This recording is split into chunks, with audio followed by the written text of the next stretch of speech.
Enfermedades hematológicas del recién nacido. Una de las primeras enfermedades que debemos reconocer es la anemia neonatal. Debemos saber que el bebé a término y el bebé prematuro, cuando nacen con una hemoglobina mayor. Yo considero anemia al nacer para los dos cuando tienen, ¿qué cosa? Un hematocrito menor del 40%. ¿Ya? Para ambos. Lo normal es nacer con una buena hemoglobina y con un buen hematocrito. ¿Y por qué? Acuérdense que dentro de la barriga de mi mamá es un medio ambiente hipóxico, ¿ya? Baja concentración de oxígeno. ¿Y qué pasa cuando hay baja concentración de oxígeno? Aumenta la síntesis de glóbulos rojos. Por eso que los bebés nacen con buena hemoglobina. En el bebé a término existe una disminución progresiva a partir de la tercera semana, alcanzando un valor más bajo. Eso solo es para conocimiento, ¿ah? No ha venido como pregunta de examen. Y en el bebé prematuro alcanza el valor más bajo entre la sexta y la octava semana. Se adelanta mucho más en la anemia fisiológica, llegando a valores bajos de 7 a 10. Pero ¿por qué se produce la anemia fisiológica? Eso es lo que tenemos que preguntarnos, ¿no? Déjenme, esto sí lo voy a escribir como texto mejor. La anemia fisiológica se produce ¿por qué? Uno, porque vive en un medio ambiente hipóxico en el intraútero y luego pasa al extraútero, produciéndose una serie de cambios. Pero todavía no me dicen cuál es la causa de anemia. Entonces vamos. Uno, porque mejora la oxigenación. ¿Ya? Mejora la oxigenación al nacer. ¿Y eso qué es lo que hace? Hace que disminuya la producción de glóbulos rojos. ¿Ya? Cambia.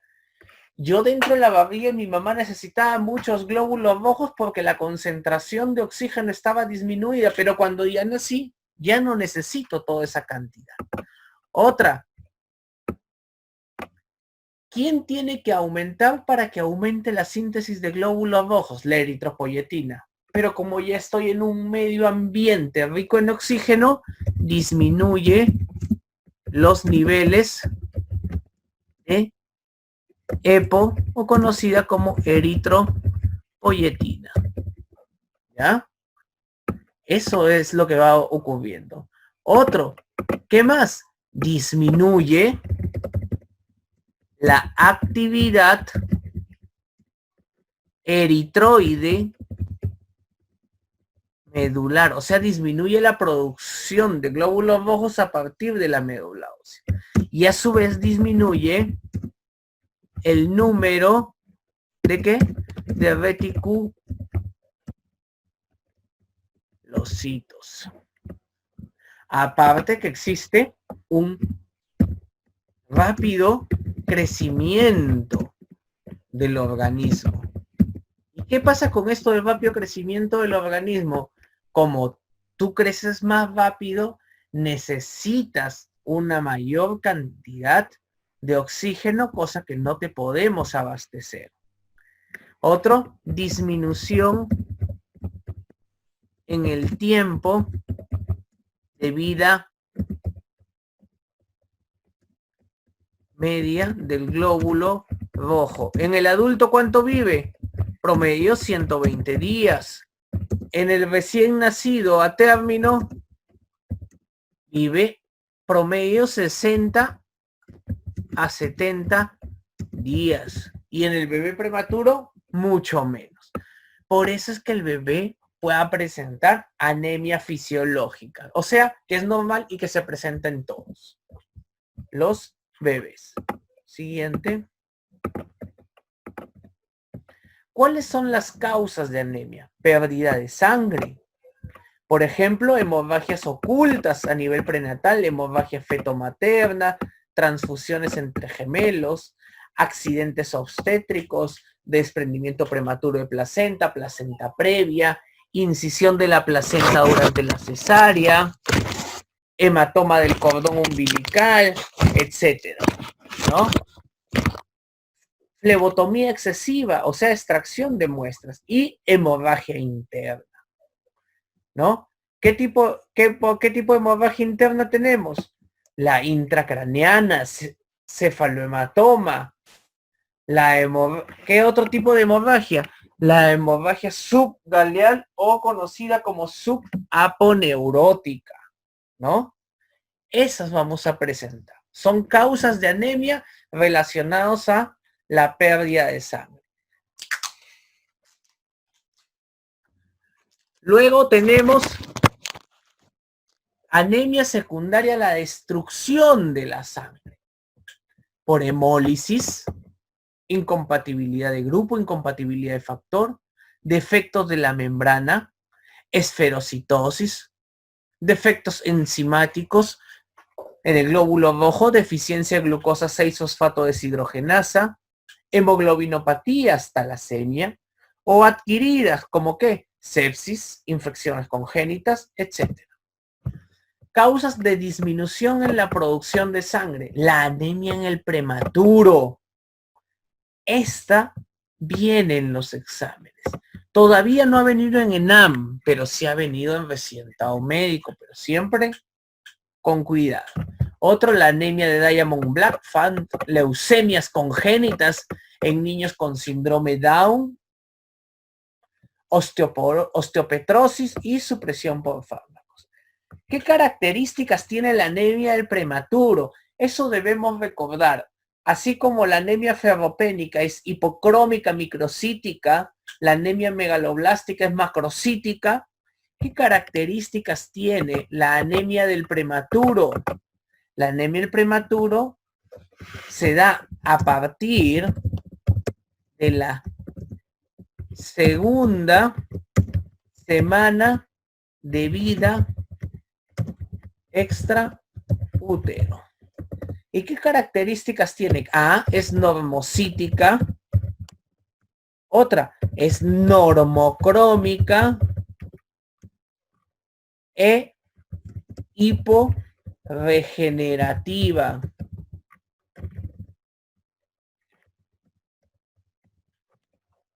¿Ya? Esas son las características de que debemos recordar. ¿Y por qué se da la anemia del prematuro?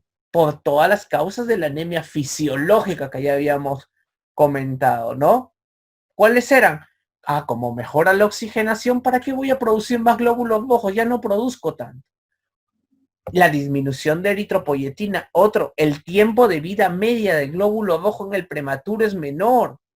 35 a 50 días puede vivir un glóbulo rojo, mientras que en el adulto vive 120 días y en un neonato a término vive entre 60 y 70 días.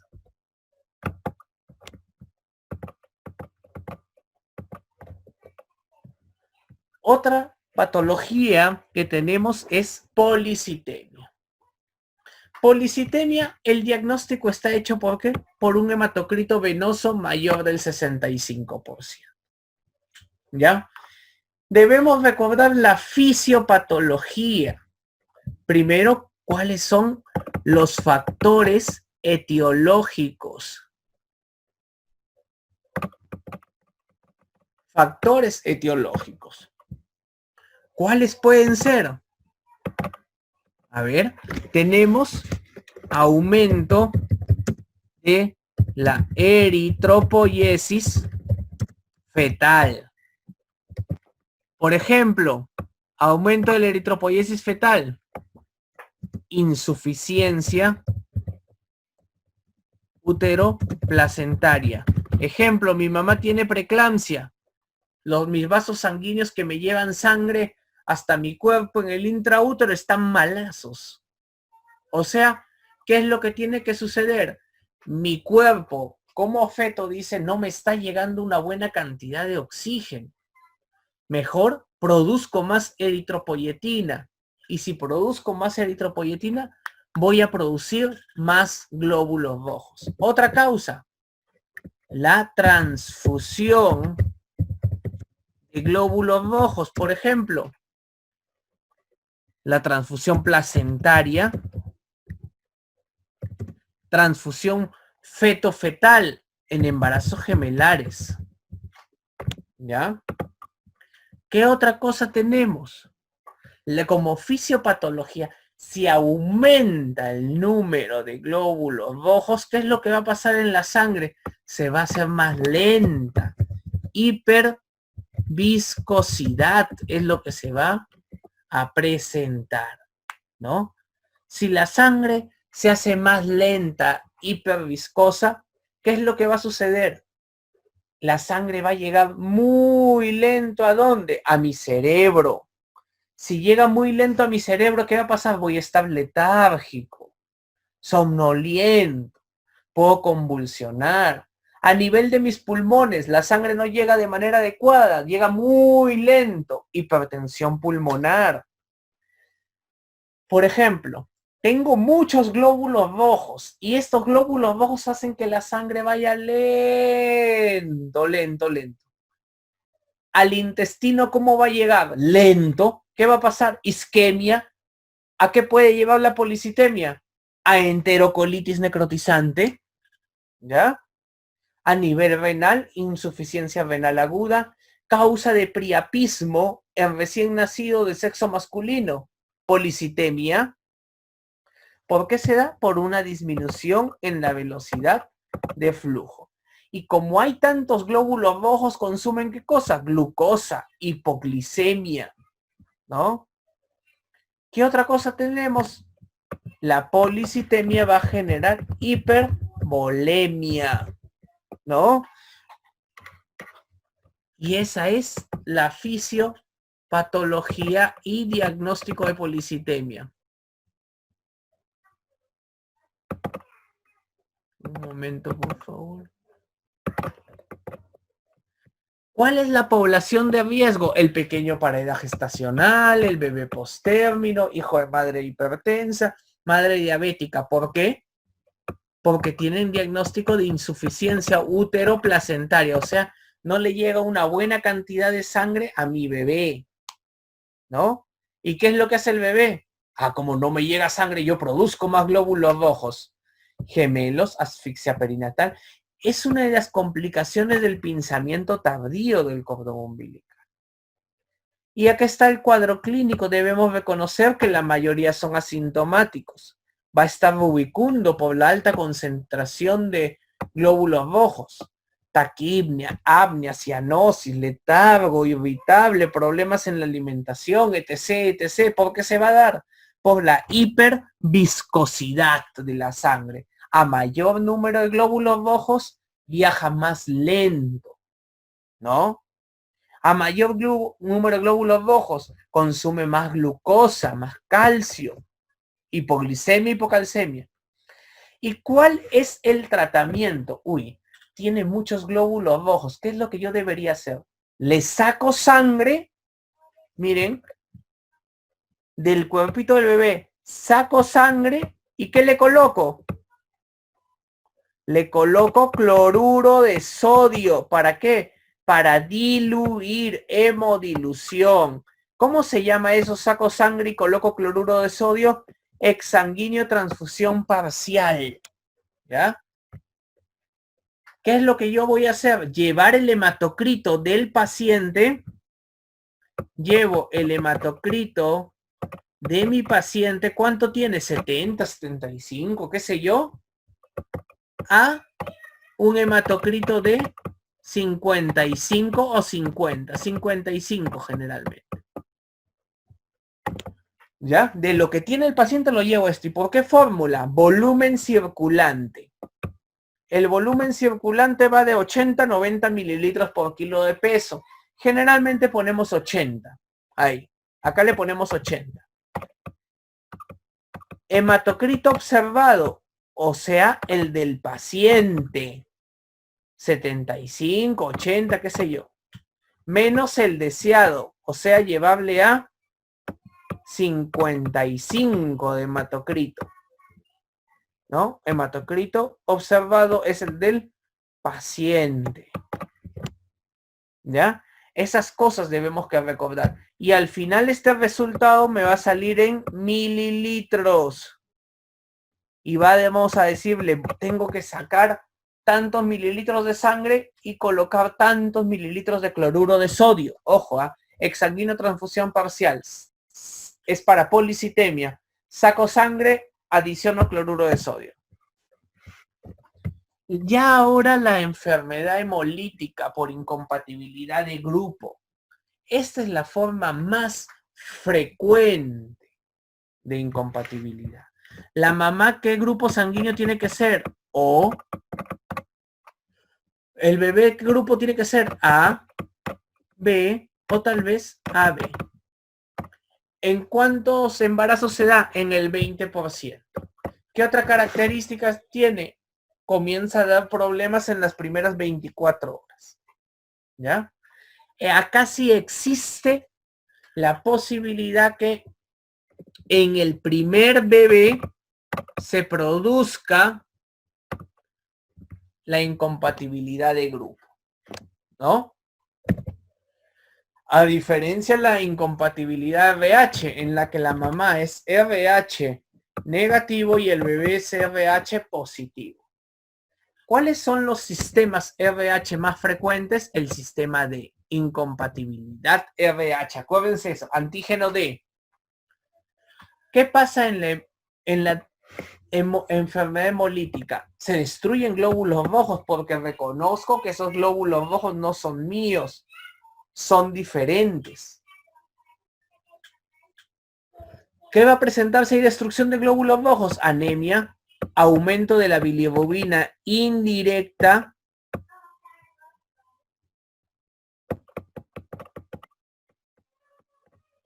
o conocida como no conjugada. ¿Ya? Y aumento de la eritropoiesis compensatoria. La gravedad es variable.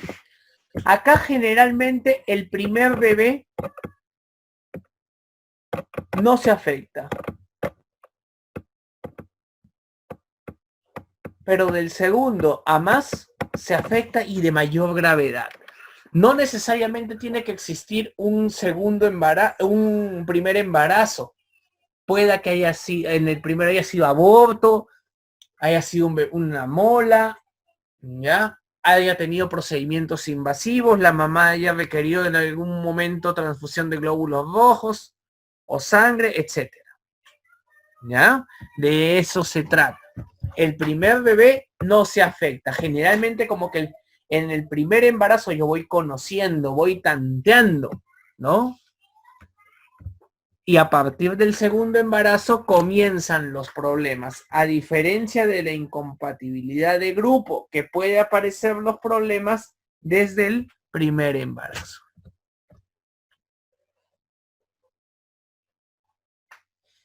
¿Qué cosas debo reconocer o sospechar de que existe hemólisis?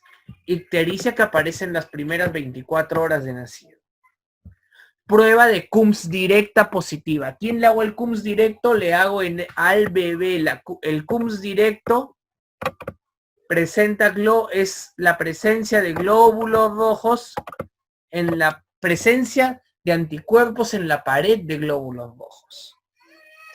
Hematocrito o hemoglobina en descenso. Aumento de manera compensatoria en el número de reticulocitos. Y que exista signos de hemólisis en el frotis de sangre periférica junto con una velocidad de aumento de la bilirrubina total mayor de 0.2 miligramos por decilitro hora. ¿Qué características tenemos entonces entre una y otra? La incompatibilidad RH La mamá tenía que ser RH negativo, el bebé RH positivo. A partir del segundo proceso de sensibilización. Generalmente, segundo embarazo. Incompatibilidad BO es la más frecuente, 20% de todos los embarazos. Pero ¿cuál es el tema? El tema es que puede aparecer desde el primer embarazo. Hepatomegalia. ¿Quién tiene más hepatomegalia? La incompatibilidad RH. ¿Por qué? Porque de manera compensatoria va a aumentar la eritropoiesis extramedular. Esplenomegalia, igual, tiene mayor probabilidad la incompatibilidad de RH. Ictericia precoz, mayor probabilidad e incompatibilidad de RH a diferencia de ABO. Anemia, mayor probabilidad. Hidrops, fetal, mayor probabilidad de incompatibilidad RH. Test de Coombs directo, acuérdense, el test de Coombs directo le hago al bebé. Presencia de anticuerpos pegados en la pared del glóbulo rojo. Está presente en incompatibilidad RH, pero puede, como no, estar presente en la incompatibilidad BO. ¿Y por qué tanto miedo a la ictericia neonatal o hiperbilirubinemia neonatal? Porque la hiperbilirubinemia puede causar daño a nivel del sistema nervioso central, ¿ya? Por eso es que tenemos tanto miedo y tanta preocupación por este tema.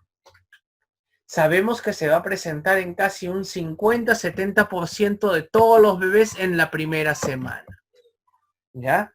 Acá existe un desequilibrio, produzco más bilirrubina, pero elimino menos, ¿no? Acá, por ejemplo, vemos todo lo que es el mapa conceptual de cómo se produce la bilirrubina, ¿no? Le pongo acá como ejemplo, pero vamos a ir viendo en esta parte. Un momentito.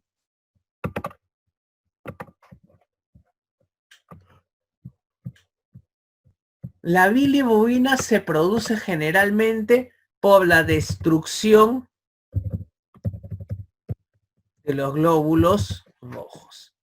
Destrucción de los glóbulos rojos, va a haber un grupo M. Del grupo M, ¿qué sale?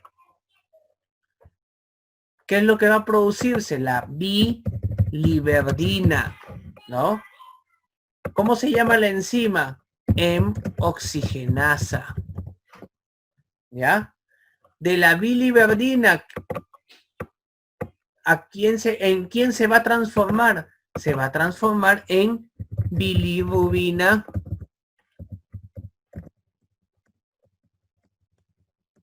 indirecta. ¿O qué otro nombre tiene? O no conjugada. ¿Y qué características tiene? Ah, es hidrofóbica. O sea, le teme al agua. Ah, pero si es hidrofóbica, ¿qué es lo que va a hacer? Es lipofílica. Entonces, atraviesa, mejor aún, pasa la barrera hematoencefálica. ¿Ya? Y es la que me va a generar el daño a nivel del sistema nervioso central. Posteriormente, pero solo para conocimiento, ¿quién transforma biliverdina a bilirrubina indirecta? La biliverdina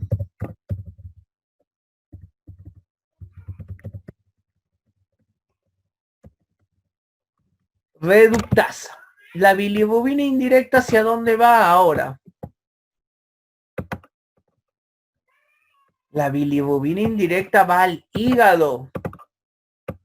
Llega al hígado. Pero había una cosa que no debíamos olvidar. La bilirrubina indirecta va de la mano ¿con quién? Con la albúmina. Van las dos juntitas. Pero cuando llega en el hígado, ¿qué es lo que hace en el hígado? Hace el proceso, la conjugación. ¿Qué enzima me hace la conjugación?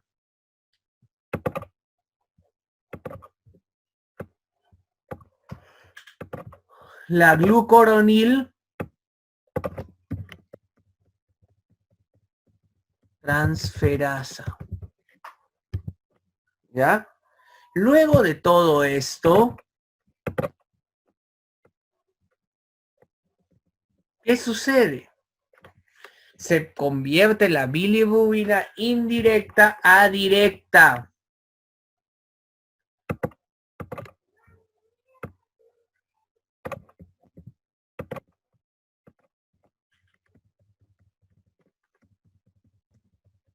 Directa.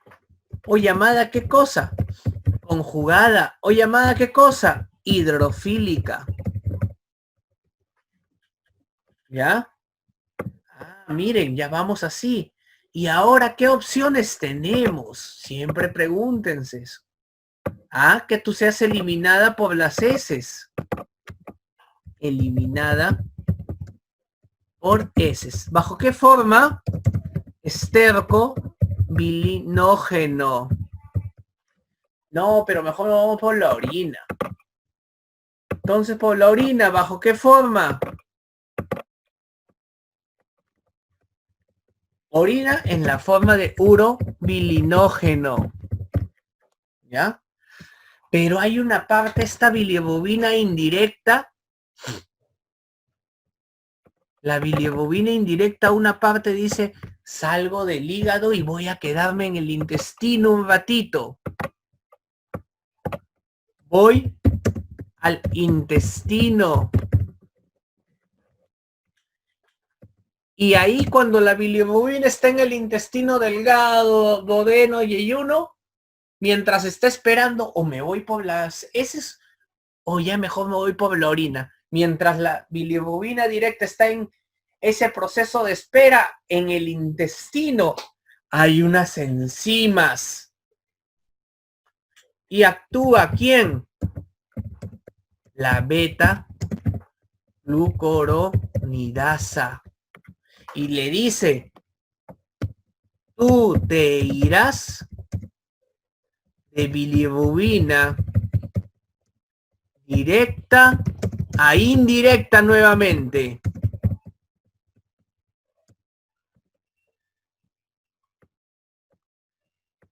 Nuevamente te vas a indirecta. Y vas a la sangre. O sea, retorna nuevamente hacia la sangre. En vez de irse, retorna. Perdió su oportunidad porque se demoró, pues. ¿Y cómo se llama este camino que se va al hígado y que se junta con la beta-glucuronidasa? ¿Cómo se llama? Circulación enterohepática. ¿Ya? No se olviden esta parte. Esto es todo el resumido. Cópienle, tómenle un screenshot. ¿Ya? Esto lo vamos a volver a ver. ¿Ya?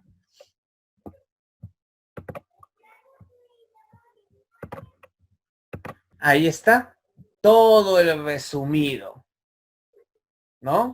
Seguimos. ¿Cuáles son los factores predisponentes? ¿Por qué me dijo el doctor que el 80% de niños a término, o sea, mayores de 37 semanas, tienen la posibilidad de que presenten, ¿qué cosa? Ictericia. ¿Por qué será? Vamos a ver. La probabilidad de que presente ictericia.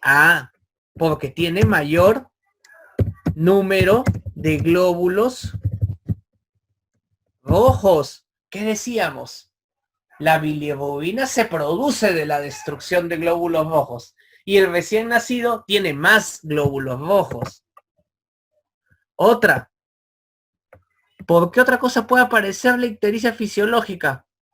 Porque vive menos, menor vida media del glóbulo rojo. ¿Cuánto vivía el glóbulo rojo en el adulto? 120 días. En el neonato, a término 60, 70. Pretérmino 35, 50.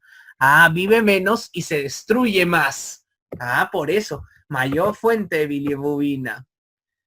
¿Qué otro factor predisponente tenemos?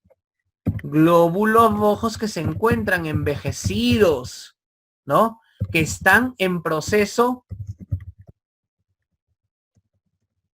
de destrucción. ¿Qué otra cosa? Hay presencia de sangrados. Por ejemplo, ¿qué presencia de sangrado tenemos? Hay cefalohematoma es algo frecuente, hemorragia subgaleal, etc. ¿Qué otra cosa vamos a presentar? A ver. Función del hígado inmadura. ¿Qué teníamos que recordar? Que el hígado, ¿qué es lo que hacía? El hígado hacía la conjugación, pasaba de bilirrubina indirecta a directa para que sea eliminada. Pero como es bebé, ese hígado no funciona muy bien como en otros, o sea, es inmaduro. Va a acumular bilirrubina indirecta. ¿Ya? ¿Qué otra cosa tenemos? Tenemos mayor circulación enterohepática. Ah, cuando salía del hígado de la conjugación salía bajo bilirrubina directa. Pero como me quedaba en el intestino un ratito, ahí me exponía a las enzimas del intestino, la beta-glucuronidasa, y hacía que me convierta nuevamente en bilirrubina indirecta. O sea, ya no podía irme. Por demorón, la paso mal. Aumenta la bilirrubina indirecta, ¿no? Mayor circulación enterohepática tiene el bebé. ¿Ya? Copien eso, por favor, y seguimos. ¿Cuándo comienza a aparecer la bilirrubina? La ictericia aparece cuando tengo niveles mayores de 5 miligramos por decilitro en sangre de bilirrubina. Ah, cuando hay bilirrubina más de 5, me pongo amarillo. Otro, comienza desde mi cabeza hacia abajo. Lo primero que se pone es mi cabeza, lo último, mis pies. ¿Y cómo se llama la estimación en la que yo digo, mira, si tu cabeza está amarilla, tienes 5. Tu tórax está amarillo, tienes 10 de bilirrubina promedio. Eso se llama escala de Kramer. ¿Ya? Pero tiene los problemas de interpretación. Por ejemplo, si es un bebé con piel oscura, o está muy rojo, policitémico, o ictericia que aparece en primeras 24 horas, precoz, neonatos en fototerapia, ictericias tardías, anemia, piel clara, el ambiente que esté a oscuras, no me va a servir el Kramer. ¿Qué es lo que me dice? Si la cabeza está amarilla, su valor es promedio 5. Hasta el ombligo está amarillo, promedio 10. Hasta las rodillas está amarillo, promedio 15. Y si las plantas de los pies está amarillo, 20 a más. ¿Ya? De manera sencilla. Ahora hay lo que se llama Billy Check, ¿no? Le pongo una luz en la frente y me sale el valor de bilirrubina. Pero igual la escala de Kramer sigue funcionando, pero con todos los bemoles ya mencionados. Ahora, el 80% de niños podía hacer una ictericia, pero es una ictericia fisiológica, ¿no? ¿Por qué fisiológica? Porque se va a deber a que tiene mayor número de glóbulos rojos, menor tiempo de vida media de estos glóbulos rojos, ¿qué más? Mayor probabilidad de sangrados, el hígado tiene una función inmadura, entonces es normal. La ictericia fisiológica tiene una característica, es a partir del segundo día. Nunca en el primero. Ictericia que aparece en las primeras 24 horas es patológica. ¿Ya? Ahora veamos esta tabla. Bilirrubina en miligramos por decilitro. Y acá la edad en días. Siempre aparecen tanto para atérminos como para prematuros a partir del segundo día, mayor del segundo día. Pero el pico máximo, ¿cuál es? Cuando en el segundo y tercer día aumenta en el bebé a término. ¿Y cuánto me va a durar? Un promedio de 7 días. En el bebé prematuro, miren, el valor máximo lo alcanza entre el día 5 y día 6, más tardío. ¿Y cuánto va a durar? Hasta 14. Esas características debemos recordar. No se olviden, ¿ah? Ahora, ¿cuándo defino una ictericia fisiológica? Primero debo reconocer cuáles son los criterios de ictericia patológica.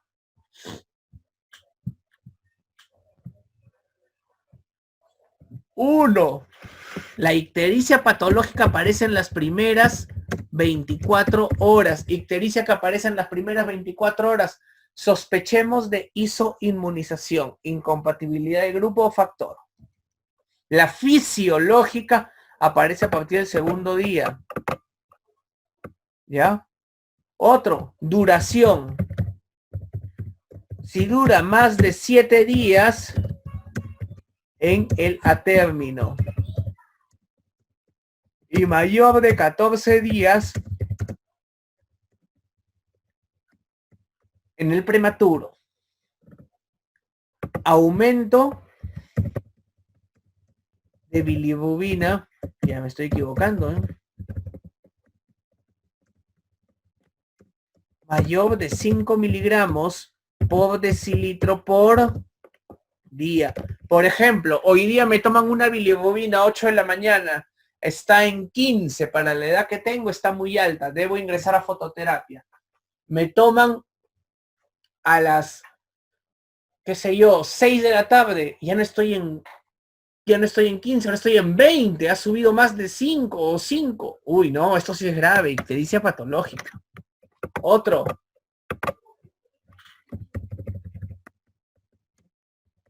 Bilirrubina directa mayor de 2 miligramos por decilitro o mayor del 20% de la total. ¿Cómo le llamamos esto? Colestasis. Por decir, tiene bilirrubina total en 4, pero la directa está en 2. Uy, está en 1, bilirrubina mayor de 2. Segundo, la bilirrubina directa es el 50% de la total. ¿Y cuánto decíamos que debía ser? Menos del 20%, patológica. O cuando alcanza valores mayores de 15 miligramos por decilitro. ¿Ya? Esos son criterios de ictericia patológica. Deben recordar, esto sí, no pueden dejar de grabarse.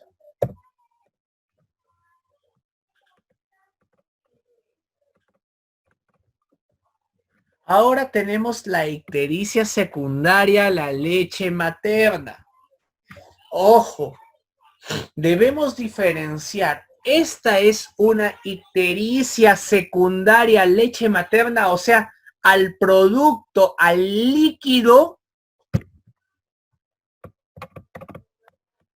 mejor le ponemos, o es producto de la técnica de lactancia. Ictericia secundaria a leche materna es diferente a la ictericia asociada a lactancia materna. Ojo, ¿ah? Ya. La ictericia secundaria a la leche materna tiene características. Uno, que es inicio tardío, más allá de la segunda semana de nacido. Nunca aparece en la primera semana. ¿Ya? ¿Qué causas tiene? No sabemos de verdad.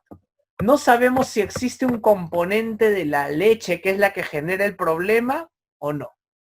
Por ejemplo, Lo que sí me va a dar es una hiperbilirubinemia no conjugada. Los niveles máximos se alcanzan en el día 15, pero siempre hay que estar en constante evaluación. Nuevamente tenemos el cuadro, ¿no? Entonces, ¿qué es lo que me dice el cuadro? En la leche materna existe, ¿qué cosa? Un componente. ¿Cuál? Todavía no sabemos cuál es el componente, ¿ya? Pero este componente tal vez sea el pregnandiol. ¿Y qué es lo que hace el pregnandiol? Inhibe la conjugación a nivel hepático. Y nos vamos un ratito a nuestra pantalla. Acá está. Ya habíamos hecho. Entonces, vean esto, ¿ah? ¿Qué pasaba acá? La leche materna. Un momento.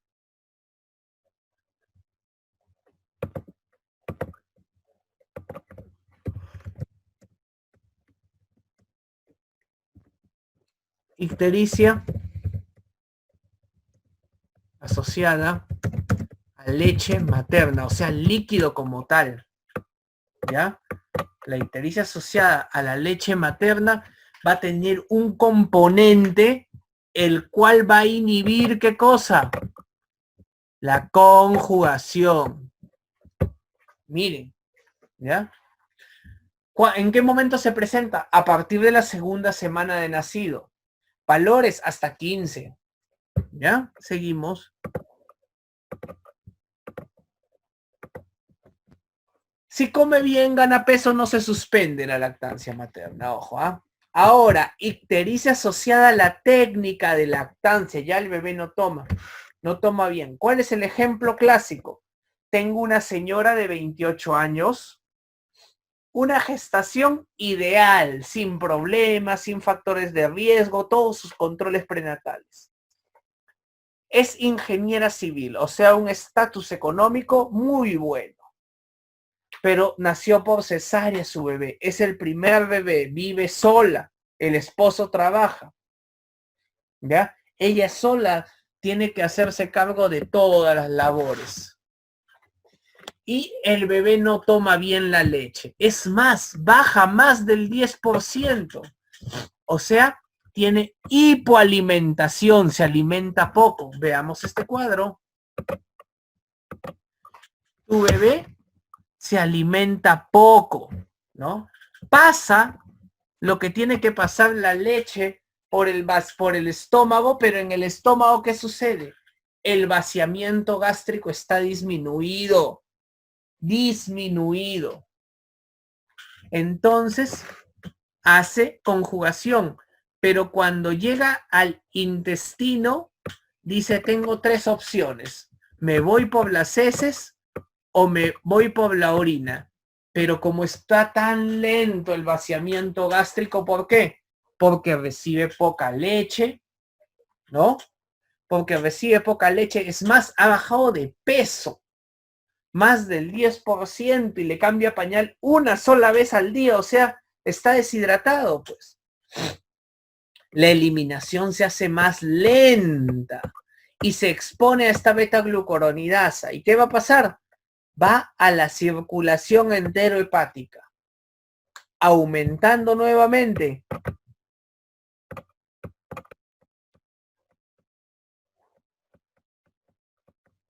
la bilirrubina indirecta. O sea, acordémonos, la diferencia, ictericia asociada a leche materna, ¿por qué se da? Porque hay un componente en la leche que inhibe la conjugación. Ictericia asociada a lactancia materna es porque tu bebé no toma bien lactancia, está con trastorno de lactancia.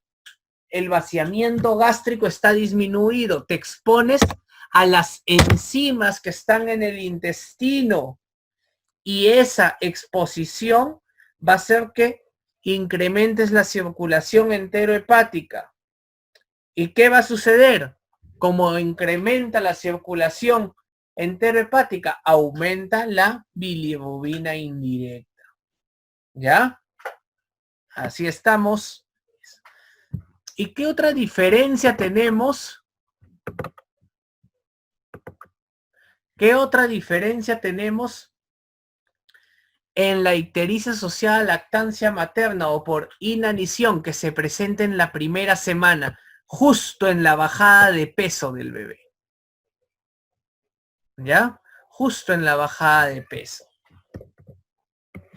Acá tenemos el cuadro de hipoalimentación. Hay un retraso en la eliminación de meconio.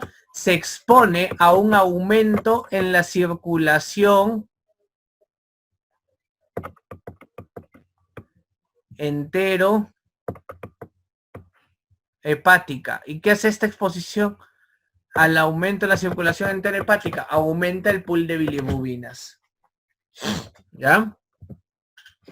¿Cuál es el tratamiento en ictericia? El objetivo es evitar el daño neurológico.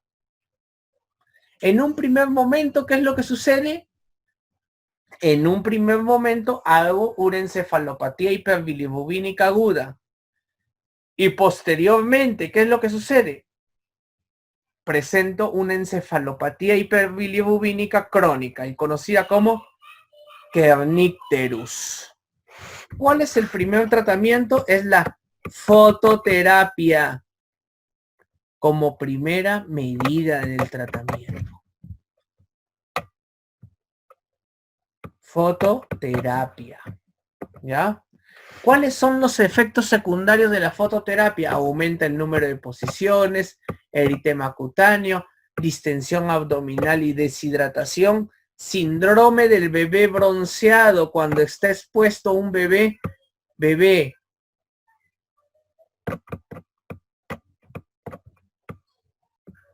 con colestasis expuesto a fototerapia. Eso tiene como efecto secundario síndrome del bebé bronceado. Y luego, ¿cuál es la otra? Cuando la bilirrubina ya está muy alta, tengo que hacer exsanguíneo transfusión total. ¿Quién me indica? Hay tablas que me dicen, de acuerdo al tiempo de nacido que tiene, hasta cuánto de bilirrubina debe llegar a tener. Eso me sirve para definir si requiere fototerapia o ya requiere cosas más avanzadas como exsanguíneo transfusión total. ¿Cuál es el objetivo del exsanguíneo transfusión total? Saco sangre del bebé, sangre de desecho, y coloco sangre fresca de donante. ¿Ya? ¿Cuál era la exsanguíneo transfusión parcial usada en policitemia? Sacaba sangre del bebé para colocar cloruro de sodio. Acá es diferente. Saco sangre del bebé para colocar sangre fresca. El objetivo es remover todos los anticuerpos contra los glóbulos rojos y aparte remover la bilirrubina. Otro, como tu hemoglobina está baja y te voy a sacar sangre y te voy a pasar sangre fresca total, con eso voy a reponer la hemoglobina. Así disminuyo la anemia y mejoro el volumen plasmático. ¿Ya? No se olviden, durante fase 2 igual vamos a seguir desarrollando todos estos temas. Hipoglicemia. Debemos reconocer que la hipoglicemia es el problema metabólico más frecuente en la edad neonatal. ¿Cuál es la principal fuente de energía en el recién nacido? Es la glucosa. La glucosa. Vean, acá yo estoy dentro de la barriguita de mi mamá, me transfiere glucosa por el cordón umbilical. Cuando nazco, alguien me corta el cordón umbilical y ya no recibo glucosa de nadie. ¿Qué sucede? ¿Ahora qué hago? La glucosa cae a la segunda hora de nacido. Es normal una bajada de glucosa porque ya nadie me está aportando glucosa. Pero mi cuerpo dice, uy, esto no puede ser así. Tengo que mejorar los niveles de glucosa. Entonces sintetizaré glucagón, adrenalina y cortisol. Eso es lo que voy a hacer. ¿Cómo se llama esto? El uso de hormonas contrarreguladoras. ¿Ya? Y aparte, comienzo con la leche. Ya. Mayor estabilidad, menor probabilidad de hipoglicemia. ¿Cuánto es el nivel de hipoglicemia? Por ejemplo, la Academia Americana de Pediatría me dice menos de 40. En Perú, el Ministerio de Salud me dice menos de 45.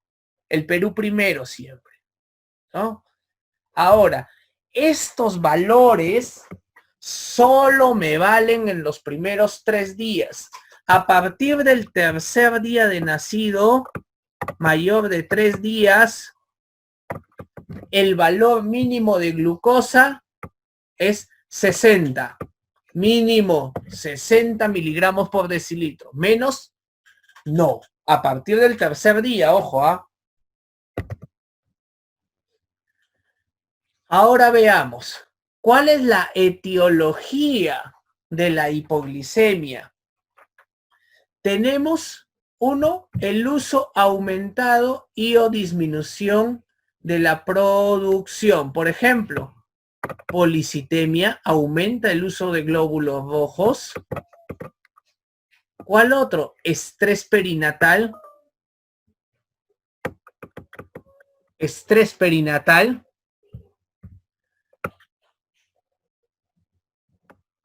Eso es por el uso aumentado de la uso aumentado y o disminución en la producción. Hiperinsulinismo, uso aumentado.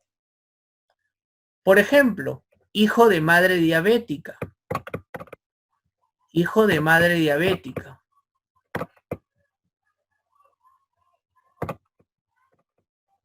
¿No?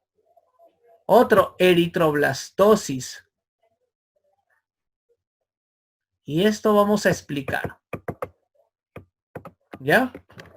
Disminución de la producción o disminución de los depósitos. Por ejemplo, prematurez.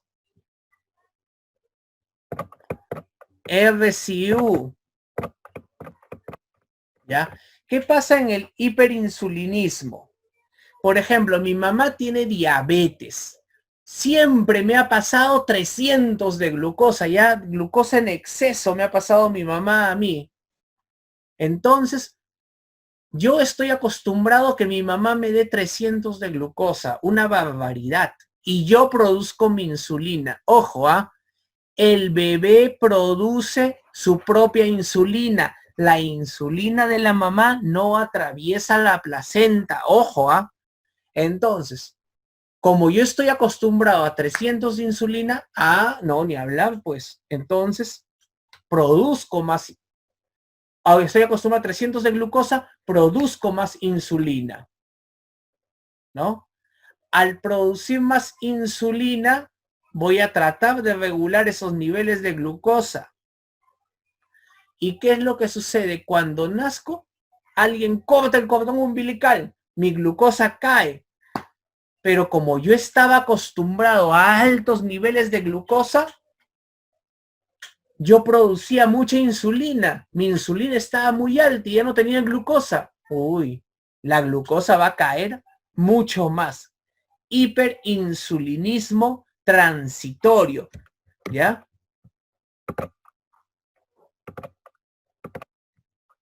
Causa de hipoglicemia en hijo de madre diabética, ¿cuál es?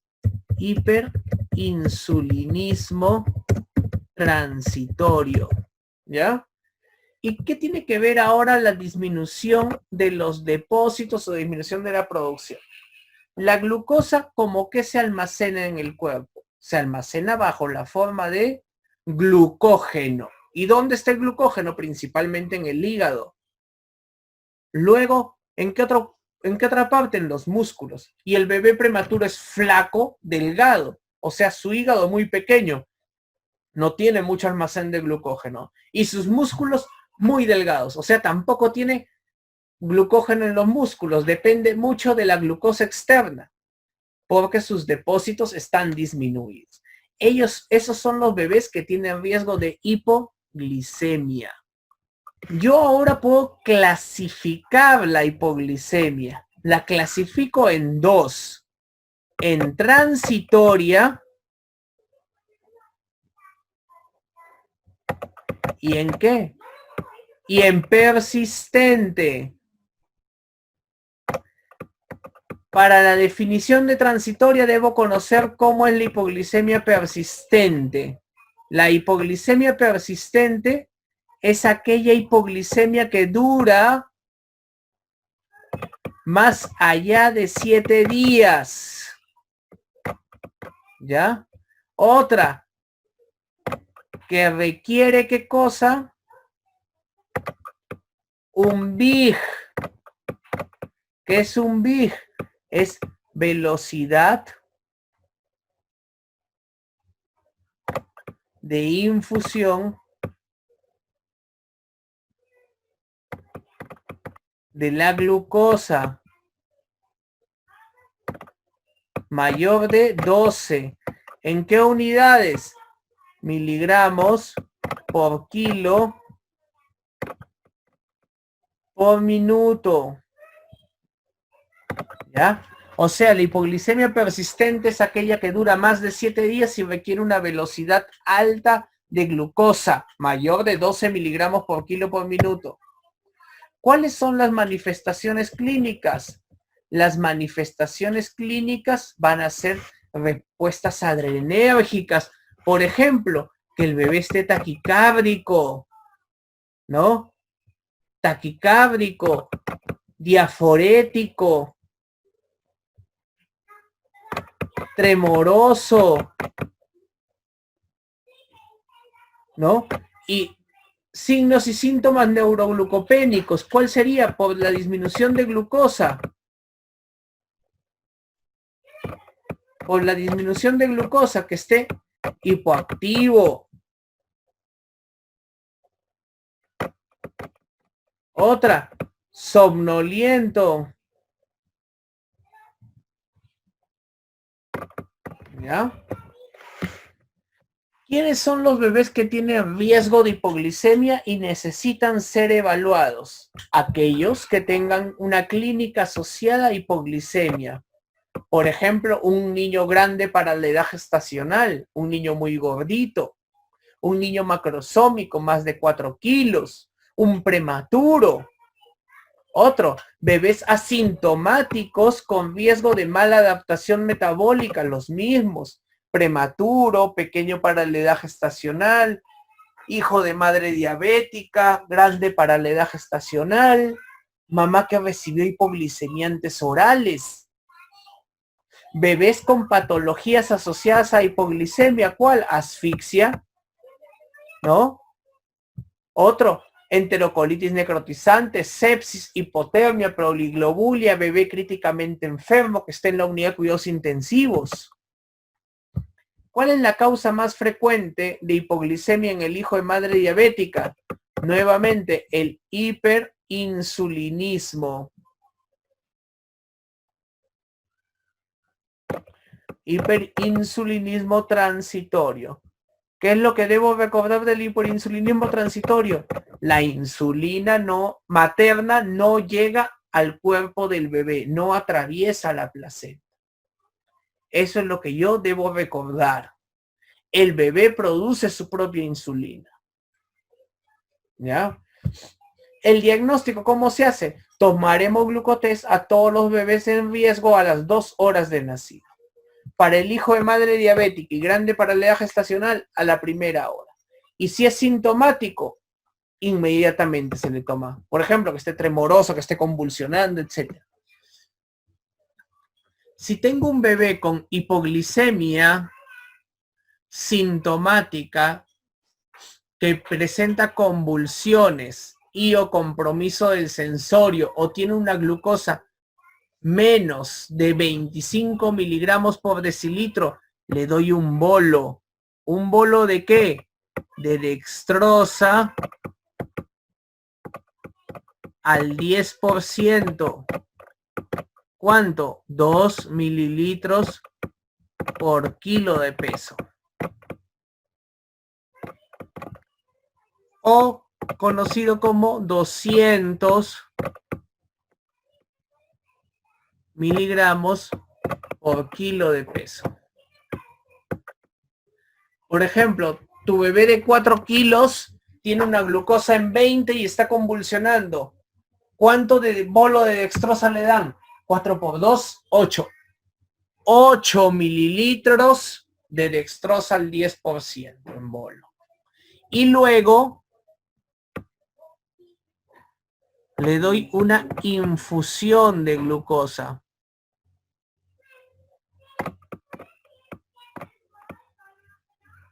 Infusión de glucosa con un BIG de 6 a 8 miligramos por kilo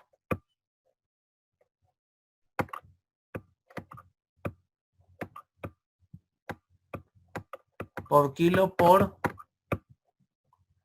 minuto. BIG 6 a 8 miligramos por kilo por minuto. ¿Qué es lo que sucede? Ya, ustedes le dan un bolo, 8 mililitros. Va a llegar esa glucosa y el páncreas del bebé va a decir, uy, han mandado una gran carga de glucosa. Debo producir más insulina. Produce más insulina. Pero si ustedes solamente le dan un bolo, esa insulina que está alta va a bajar la glucosa que subió en un momento. Pero ¿qué pasaría? Le dan un bolo y después le dan una buena carga de glucosa en infusión para que la función de su páncreas se mantenga estable y no haya una bajada muy significativa luego. ¿Cómo se calcula el BIG? Mililitros por kilo de peso. Esto va de acuerdo al kilo de peso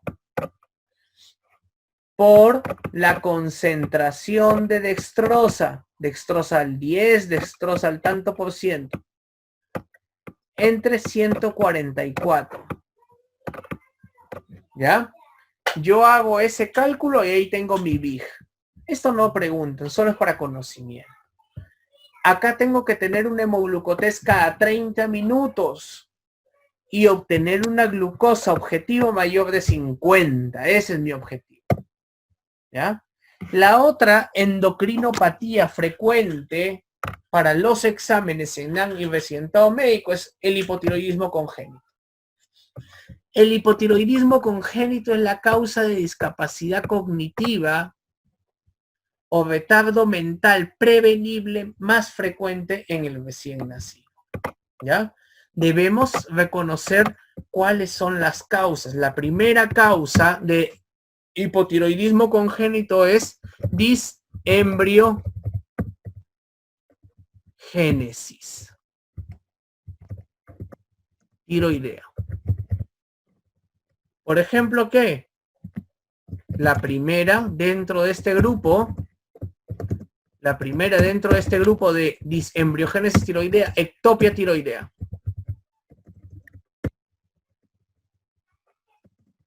¿Cuál es la otra que podría ser? Aplasia o hipoplasia tiroidea.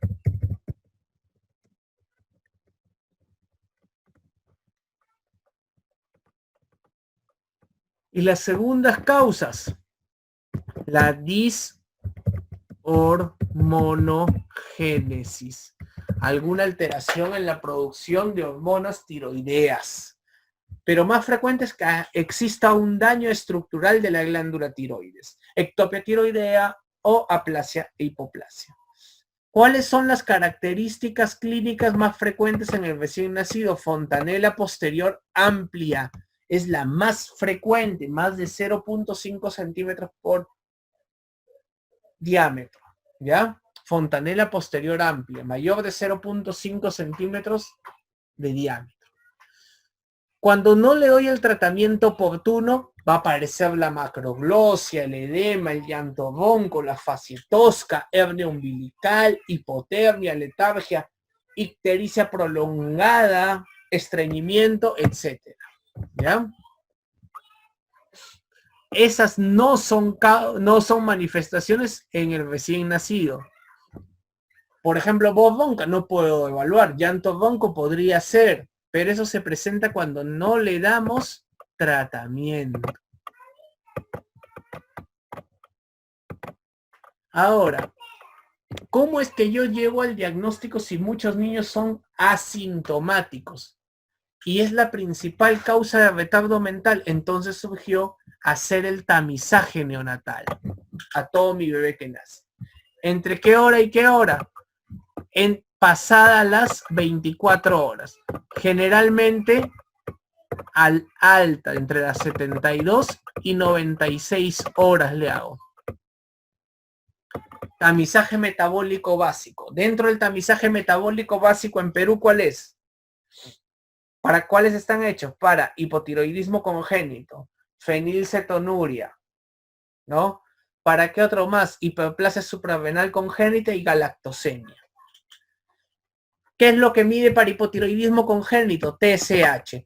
Si el TSH me sale alto, le hago pruebas de función tiroidea ahora. Otra vez le pido TSH, la T4 me sale baja.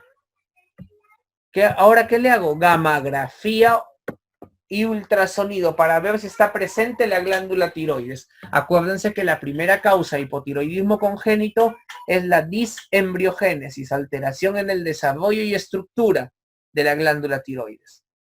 Posteriormente a eso, ¿qué es lo que debo hacer? Iniciar tratamiento. Levotirosina, 10 a 15 microgramos por kilo de peso.